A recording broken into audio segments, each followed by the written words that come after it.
Good afternoon, ladies and gentlemen. Guile here, and welcome back to the Forged Alliance Forever promotional series. I hope you all had a truly fabulous Christmas and New Year. I didn't. It was kind of rubbish, if I'm honest. Poor old baby Percival ended up in hospital on Christmas Day with a touch of bronchiolitis.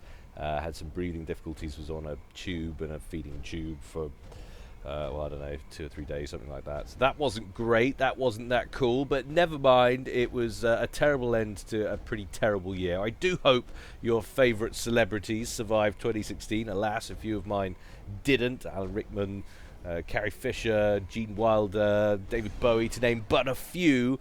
But hopefully that means we can go a whole year without anyone of any real significance, or at least anyone good, dying. That would be brilliant. But anyway, that's a great way to start off January, isn't it? It still feels like death, January, doesn't it? It is just a month of death, and it should be about rebirth, but it's not. It's about making resolutions that are impossible, that no one ever keeps. It's the middle of winter if you're living in the northern hemisphere. I'm actually wondering if this entire scenario I've laid out for you is completely different for all of you Antipodeans and South Africans and Argentinians sitting in the southern hemisphere. Do you just view January in a slightly different manner because it's the height of summer for you guys? Well, I guess you probably do, but for us, it's terrible. Anyway, enough of the moodiness. Welcome back. Happy New Year. Let's celebrate with that's the most depressing intro I think I've ever done. Welcome back, and we're going to celebrate with a pro-level custom 1v1 that's going to take place on Certis Major. I'm ready, you guys are ready, and the players are sure as hell ready because this was played a few weeks ago. So let's go on over to the game zone and see how these guys are going to get on. I really should restart the cast, but you know what? I'm not going to, and I very rarely do. That's actually not true. If you could see some of the balls ups that I've made on the intros to these videos, you would be shocked. I've got a few of them on tape. Maybe I should put a little outtake compilation to when I hit, well, I was about to say 25,000 subscribers, but let's go for 100,000 because that'll never happen. Then I won't have to do it. Let's take a look at our players over here in the far left edge of the field. We have the one and only Blodir in his ever so customary Cybran in his also ever so customary Regal Purple. He's opening first land, and his opponent over here on the other side of the field in his also customary Cybran and Electric Blue. It's Nexus of Reality also opening first land. I know how you guys like to watch the pros in the openings of the 1v1s for their build orders, so let's take a look at where these guys are headed. So Blodir's gone factory 1, 2 mass extractors, sending the first engineer off the trot onto the hydro and then working on the other mass extractors from there out. Nexus went factory 1 P-Gen, just getting that little extra power buffer first and then sending off NGs over towards the hydro after that, but otherwise pretty similar builds between these two, it has to be said. Not a lot of variation there as far as we can see. A little bit of news, incidentally, about the community. So we've had a couple of tourneys that have gone on while over the New Year period while I've been away, and surprisingly, according to Architect, who's been running these things, it was actually not Zoc who emerged with the $500 prize that was up for that tourney. It was actually Mephi who beat out 1 or 2 others who might have also been in the running to claim that prize. See, there is good money to be won occasionally here on Sopcom tourneys. I did actually say to to Architect that I was going to help him out and do a little bit of coverage, but then my infant nearly died, so no, I'm exaggerating, it wasn't that bad, but you get the understanding there, the meaning. I just had other stuff going on. So Blodir is going to pick up second air, but he's not going to complete that second. He's going to move across and get a distance build up with the comm on the top of the cliff edge there with his ACU. Nexus, almost identical builds really for these guys, doing exactly the same thing. This must be part of a pro meta here on Certis Major. Get that land factory up in that position. I mean, I guess that gives you a lot of scope to expand down here. Gets another land factory out with the first engineer that rolls off there. And exactly the same thing going on with Blodir. So these guys, step for step. It is, of course, a Cybrin mirror matchup. We haven't mentioned that, so I will, of course, be cleaning my ears thoroughly with a railway spike as soon as this game finishes. Still seeing an awful lot of Cybrin 1v1s, and that's despite the changes to the general game, which have favoured UEF, actually, it would seem, with my ear to the ground. That's what the pros tell me. But it's still not persuading a lot of people to change. They're quite happy with their Cybrins on the ground. And you know what? I don't think it comes down to just them being OP. They have a nice broad spread of stuff. They've got a big flying experimental. They have a couple of good ground and pound experimental. One close-up high damage, one distance high damage with build functionality. They've got good stealth technology, which allows you to do interesting stuff. They're just a good all-round race. I don't personally like them because I think they're fugly, as you know, and of course one killed my brother, which is always put something in a negative light when you lose a family member to a cyborg. Never really allows you to look on them with any major favourable approach. Expansion now to the bottom pass for Nexus. He gets an engineer up onto the place. The first real engagement between a couple of Mantis over on Nexus's side of things. We've also got a bit of a breach happening at the top. So Nexus going for the grab on the bottom pass, and Blodir going for the grab on the top pass. And we're going to get a little bit of a confluence of ground units up here as well. Two moles past one another. The first mole for Nexus is going to get taken out, and then it'll be Blodir's turn. Looks like Blodir's going to withdraw that Mantis to group up with reinforcements, which are already on their way in. Blodir rolls out with his ACU, gets another land factory, and is queued up an auto gun down there as well. In comes Nexus with a couple of Mantises there, but they're going to get shooed away. We'll pick up one kill for their trouble. Blodir's ACU, though, more than enough firepower to secure that. So, of course, I mean, it's absolutely identical builds here. No difference between these two. A land factory there for Blodir with the ACU, and another one up here for Nexus. That I think was also built by the ACU, if memory serves. Radar is destroyed by this little Mantis incursion from Blodir. And Nexus also not going to be able to get the auto gun online either. And he has reinforcements coming in, a couple of Medusas, so this could be the end of this land factory here. He wants to get those artillery pieces in range, then he can really dish out the pain on that structure. Nexus is massing, however. But the Medusas now in range lob their first few shells down on top of it, but they're going to withdraw maybe. I think he could probably pick that up if he wants to. Oh, just a little bit more commitment there might have been enough. However, they can pick up a few Mantis at range here while Nexus's attention is focused elsewhere. Then they can just roll back in to that factory, which is sitting on just 422 HP at current standings. Meanwhile, Blodir and Nexus both converge to the middle. It's like there's only one possible way to play this map in a 1v1, and they both know it. So they're both matching each other step for step. It's quite an interesting thing to watch, actually. It should give Joe's and the more newbie side of things a little bit of guidance here on how to play Certus if you're looking for a good stratagem. Just follow what these guys have done, and you can't go too wrong. Easier said than done, of course. Unlikely going to be where they are at 7 3/4 minutes. Blodir taking a bit of focus fire, and yet Nexus of Reality down to the yellow first. He's on around 5,600 HP. Blodir dips down into the yellow as well, but on 7,400.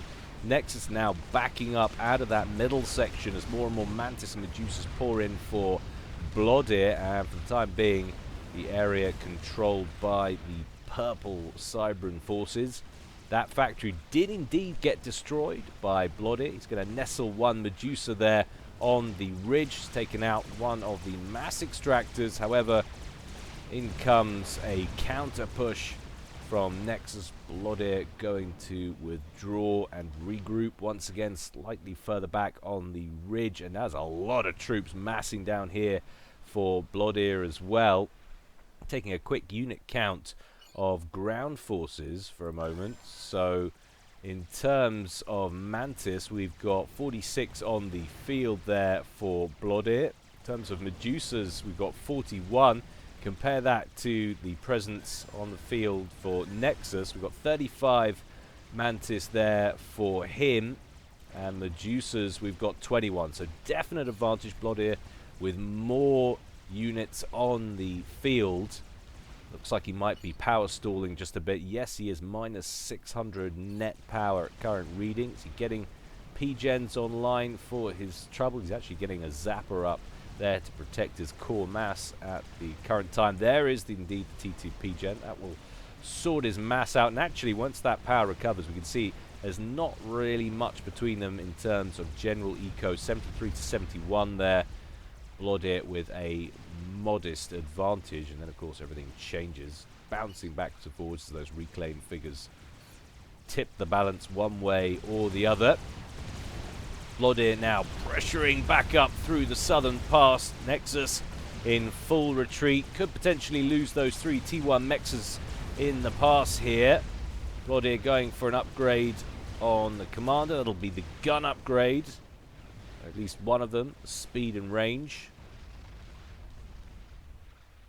Got to feel the momentum slightly with Blodir here, only slightly. He's got a modest mass advantage. As we said, he seems to have more units on the field. Let's take a quick look at the air situation, although air not featuring that heavily in the game as yet. 14 T1 inties on the field there for Blodir, and Nexus on 11. So again, another advantage there for Blodir, who's just about doing everything just that little bit better. I think both of these guys are on about 2,000 rated. Nexus you can't quite see because his name is so frickin' long.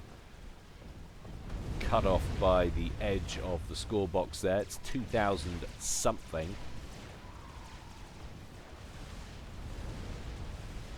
Actually, nice to see Galactic Fear is back, playing some Setons matches, so hopefully we'll have some decent Setons play coming your way soon. He's always been one for interesting plays on arguably Supcom's most famous map. And I couldn't believe it. I was looking at it the other day, and his rating, if FAF has it right, is at 2,600. Which is the highest rating I think I've seen on FAF. I didn't even know that was possible with the rating system, but it must be something about the way the stats work when you play certain team games religiously and probably win quite a lot. He really is one of the foremost Setons masters. But perhaps a FAF aficionado can mention it in the comment section if they know just how he's managed to do that. Get higher than players like Zoc, who I've seen hover between the 22 and 2400 level.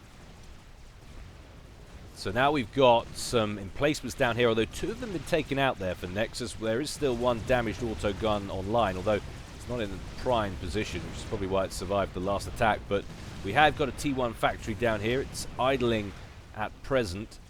That gives Nexus a little bit of reinforceability at that position. No manufacturing facilities on this side of things here for Blodir, but Blodir is trying to drop his first T3 unit, or at least the first one we've seen on the field so far, in prime position, looking for an entry point. Obviously wary of all of these interceptors that seem to be shadowing there. Bouncing backwards and forwards. We've also got T3 ground operational there for Nexus. Hardly surprising. These guys have been matching each other stroke for stroke. And in fact, the first one to get a drop down is actually Nexus. And Blodir has to airdrop a brick in of his own to deal with it. 2 mass extractors down. Now we might as well focus on the hydro and the radar. He switches up at the end to the mass extractor. He knew he wasn't going to be able to kill off the 2 bricks, so he should have gone for the hydro. If he had, what would that have done? Well, it might have made a little bit more of a difference because, of course, we're at the benefit of full economic intelligence here at the observer station at Guilecast, but Blodir building a T3 power plant and is severely power locked at present time, so a loss of a hydro would have been helpful there for Nexus.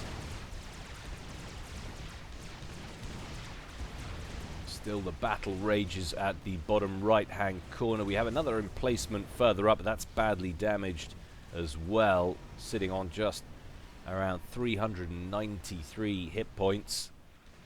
A lot of to and fro, and yet in a relatively small amount of territory in that. We've had one conflict in the center that's now been void of any combat since that happened, and all the rest of the conflict has happened down here and up here, as often is the case admittedly with Certus Major.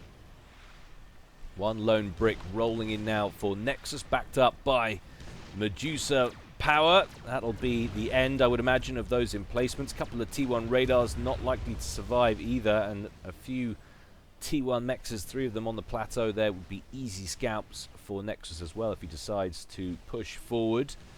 And by the same token, Blodir in position to roll forward at any time and take all of this out. He's got a couple of bricks in there now. We do have 2 bricks rolling in there for Nexus from the top. They're going to take a while to get there. Blodir would do well to move quickly, and it looks like that's what he's going to do. Another couple of transports with bricks on board up here. Dragonflies looking to move up to this portion of the map. Waypoints changing constantly. Off they go. 4 bricks, in fact, make landfall up here. That's now a significant amount of firepower on the ground. 1 brick in place already. A banger for a little bit of anti-air coverage. And only 1 brick in the area at present time for Nexus, although it can all change at the drop of a hat or a drop of a dragonfly, as it is in the case of this one.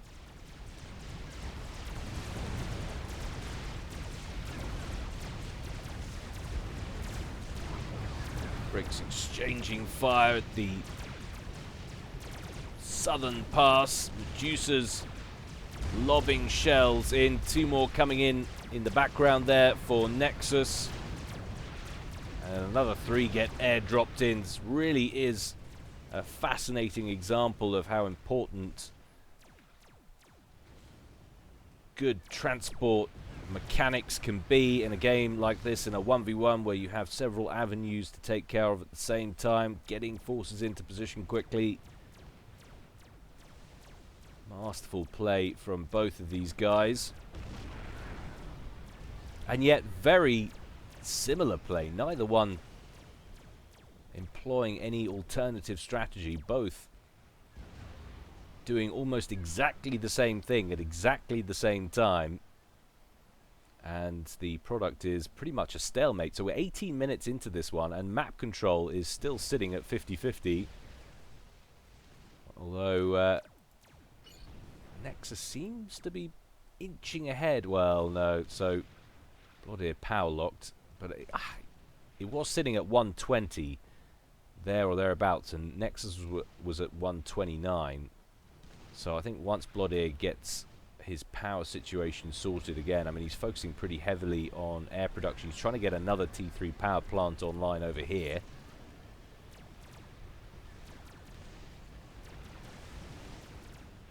So not a huge amount. So there we go, 125 to 137. So a minor, modest advantage for Nexus in terms of generated eco. Not a huge amount. Blodir already ahead on power production. So Nexus, I am imagining, is not pushing so heavily towards air production. I mean, so hang on, that's the air HQ. So that's sitting at T2 still. So we have a tech mismatch in the air game in favor of Blodir. So that is one place where these guys differ so far. And there's quite a few ASFs in play already.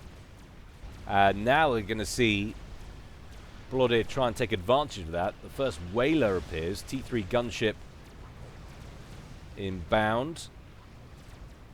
Blodir must know he has an advantage in the air game. also has an advantage at the northern pass as well. Just one brick remaining there for Nexus, who's backing up away from the engagement. Isn't going to be able to outrun the gunship, though. And Blodir just looking to provoke an air fight here and solidify his position as #1 in the air game. Production completely paused on that T2 Air HQ. And as a result, that whaler just allowed to finish off that brick. That's not actually a brick. What am I talking about? There's the brick. Finishing off a random T1 unit at the end of that little skirmish.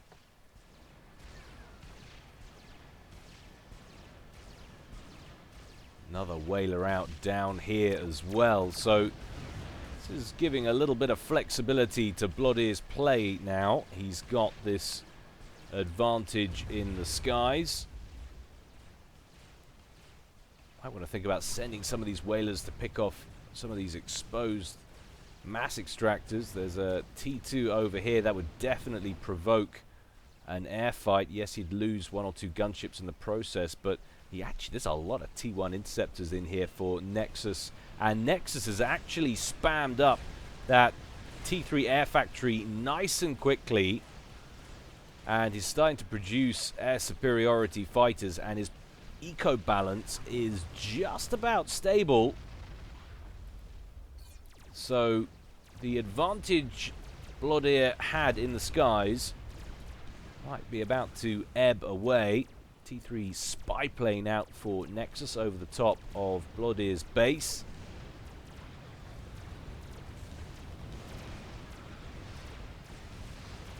And here we go. Whalers under attack from a lead ASF. In comes Blodir's. And the engagement ensues over the southern pass. Lots and lots of interceptors. Most of them seem to be bingo on fuel, though. You can see, well, not most of them. There's about 12 in there. 12 out of about 65 or so. At that reading, there'll be a lot less in there now that the engagement has kicked off between these two. But there were so many interceptors. And, of course, Nexus funneling air superiority fighters into the battle as soon as they come off the conveyor belt in that air factory. All of this taking place over the top of a couple of bangers of Blodir's as well.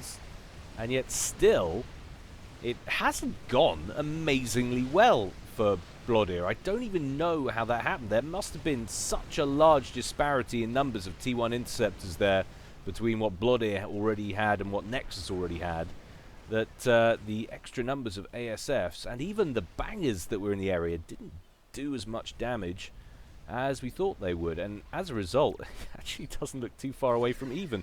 So 5 ASFs left on the field there for Blodir, and 5 now on the field for Nexus. They are even Stevens in the air game, and I'd argue almost back to even Stevens in the game in general. However, Blodir has managed to dislodge Nexus from that southern pass. Those 3 mass extractors are gone.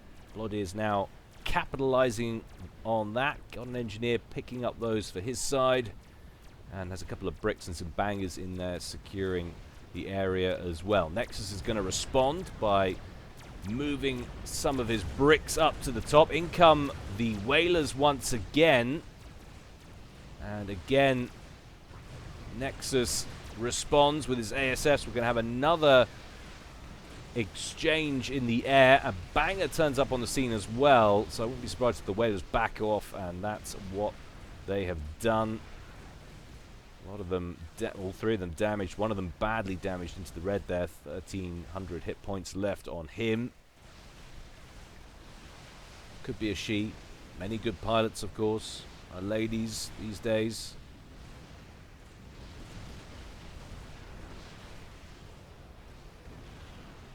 Pretty sure I read somewhere that women actually make the best pilots because of their multitasking abilities.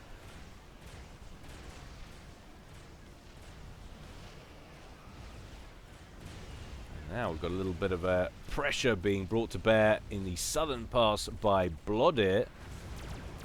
Just at the same time, Nexus is making grounds back up at the top. This is incredibly even game here. Couple more air factories queued up for Nexus. Sensing the direction this game is going to go, the airplay, and he might have that wrong because Blodir has changed up and is now funneling resources into an experimental program. The first one rolling out towards the middle of the map, that Monkey Lord heading up towards the northern approach.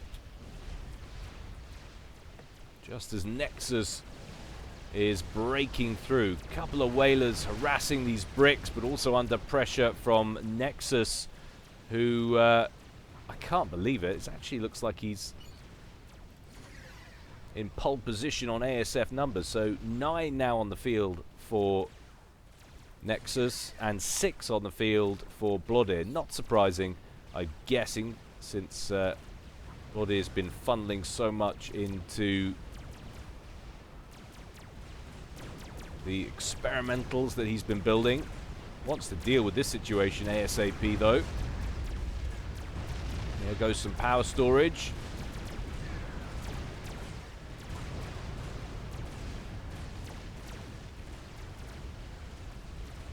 Looks like Nexus has managed to shut that down. Little bit of a split on his bricks up here at the top. Some of them got destroyed further down here. The other one is under pressure, or the other two are under pressure up here from the whaler, and this Monkey Lord now represents a bit of danger for Nexus. He's got nothing coming that way. He has started a Monkey Lord of his own, but he's ecoing very nicely indeed, Nexus. 235 to 179. That's a pretty significant advantage, especially in a 1v1. There it goes into the green. 50% done. Not into the green, of course, because green is 75%, but Monkey Lord flying in construction. Blodir going to be able to pick off a few T2 mexes here. This will be a good leveler in terms of eco. Takes out the units first. One T2 mex down to 227. Another down to 221.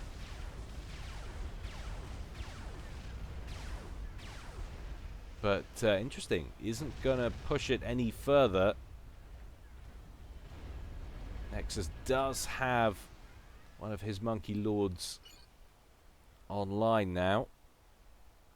Blodir, a little bit intimidated, I guess, by his lack of support around that experimental. Doesn't want to drop a big chunk of mass on Nexus's doorstep unnecessarily. Feel like he could have inflicted some damage there though, even if he walked up here and took out some of these structures from the cliff edge, which he could have done, and then escaped up through the middle. But perhaps a little bit of intimidation after losing the air fight about 10 minutes ago. 28 minutes gone so far in this one. Nexus now with about a 35-point mass lead. Another Monkey Lord nearly complete there for Blodir. And we've got a megalith under construction for Nexus, so Nexus is going to give himself a little bit of ranged firepower to throw into this game.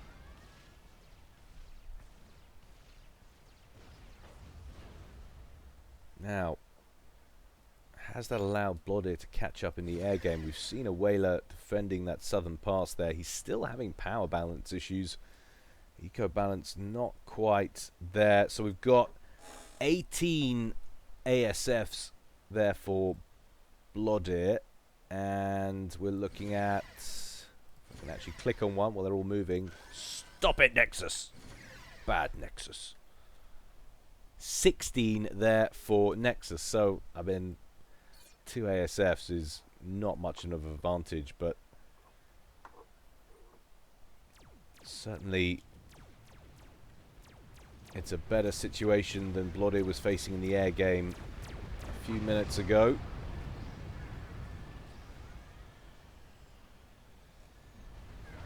And you see just how quickly Nexus is building that megalith, that crab. Expensive things to build, of course. Memory pretty poor for such things. 37,500 mass as opposed to the 19,000 of the Monkey Lord.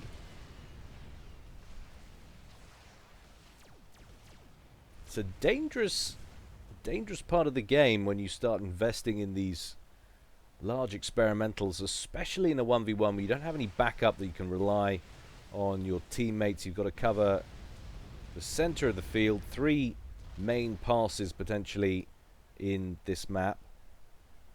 Investing so much in one particular unit means you're not going to be able to build other things as quickly, obviously. That's going to give you less overall field coverage, make it harder potentially to hold on to map control. At the same time, once your opponent starts building them, it kind of forces you into that position as well. And Blodir has been taking the lead on a lot in this game. Although these guys have been step for step, Blodir is the one who's been making the strategic changes or the tactical changes. He's been the one. He shifted to air first, Nexus responded. He shifted to experimentals first, Nexus responded. But Nexus, having been ahead on mass for most of it, has been able to respond nice and quickly. However, looking at the totals now, 286 to 274, assuming there's not any Reclaim playing havoc with the scores there. Blodir with a small but comfortable lead. How long will he hold on to it as Nexus steams up the middle with both of his experimentals and quite a few bricks in there to boot. No anti-air coverage, though, that I can see. Oh, well, we've got one bouncer in the center. If I were him, I'd like 1 or 2 more, or at least a couple of bangers in there to add to it. That microwave laser just can't quite reach those mass extractors. Good thing for Blodir. 2 of them are at T3, and the other one is about to be 90% done on the upgrade there.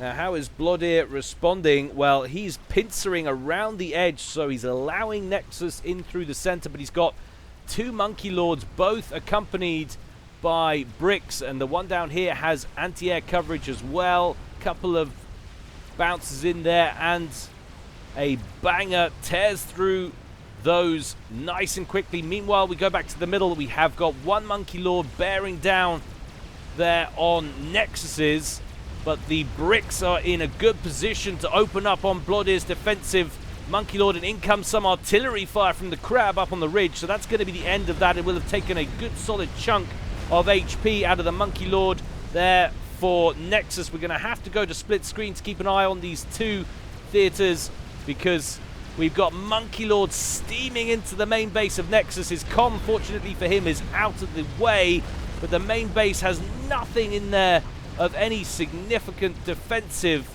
value. And it also looks like Blodir's base is caving as well. Yes, Nexus has lost his spearhead Monkey Lord, but the Megalith is at full health and now steaming into range of the main base. Where is Blodir's comm? Well, he's gone as far away as he can up there. If only he had a transport, he could get out of there completely. Nexus running away as fast as he can. I'm wondering if he's been scouted or not. It doesn't look that way for the time being. Blodir has got stealth on his comm, so that might be a saving grace as things go forward. Nexus running out of bricks in Blodir's base, but that Megalith still looking very healthy indeed now, almost reaching the main base itself. But 1 Monkey Lord has pulled off, having destroyed most of the base. The other one in there finishing off the other structures, but one Monkey Lord for Blodir heading north.